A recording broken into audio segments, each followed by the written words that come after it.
Howdy, kids. So Van Gogh's butt-fuckery and insane life began on March 30th, 1853 when he was born. Van Gogh was named after his older brother, who was a stillborn, a year before, who was also named after his grandfather. Which is fucking crazy to think about. I get his parents were grieving and all, but that's like naming your kid Stinky Fart Poop Butt. He's destined to fail.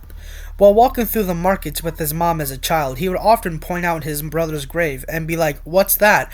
And she would just brush it off because she was so grief-ridden. What a way to fuck up a child for life. So after Van Gogh moved to the British Isles at 16 and completed his internship as a paint dealer for Goupil and C that his mother sent to him at 20, he moved into a boarding home owned by Sarah Ursula Joyner, where her daughter Eugenia also stayed, and he fell in love with one of them. Historians can't really tell, so I'm gonna go with Eugenia, because that's less weird, and proposed to her. But when she rejected him, he threw a temper tantrum, and was like, "But why?" and repeatedly kept asking her out. But it was to the point where he was kicked out for being so down bad. In 18-something, I don't know, he was much older, Van Gogh's quest to find love didn't end, and he fell in love with his first cousin, whose husband had just died.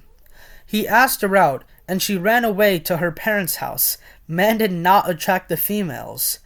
He chased her down like any sane man would do, like this was a 1700s soap opera. How romantic. He followed her to her parents' house, and asked them to let him in to talk to her. When they refused, he put his hand over an open candle flame and said, "I will not move here until the heat burns my flesh and I can no longer walk." He was promptly kicked the fuck out. That wasn't the last of his lovesick adventures, but those were certainly the most entertaining. Van Gogh is probably most famous for his chopping off his ear, but this is where we must discuss his weeb-like obsession with Japanese art. Trust me, this ties into him cutting off his ear. Van Gogh was so inspired by the art that he moved to the deep south of France and bought a house. His idea here was to send a bunch of postcards out to his artist buddies so they could all live together and work more productively on their paintings. No one really vibed with this idea except for Paul Gauguin, which, if you don't know who that is, just think Vincent van Gogh, but a total dick. They would frequently bicker, and these arguments would get pretty intense. One of these arguments would be pretty huge. Paul threatened to leave Vincent alone, and so Vincent would follow Paul through the alley or something. This resulted in a heated quarrel, and Van Gogh would chop off his own ear. Or, this is what they told police at least.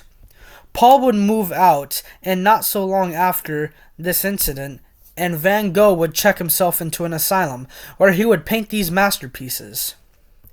Thank you for watching. If this is your first introduction of Van Gogh, as a person, this is probably the wrong place to get your facts about this guy. There's a reason this guy is my favorite artist for a reason. I think he should be studied more, and in a better light than this video. Thank you for watching, and please subscribe if you can.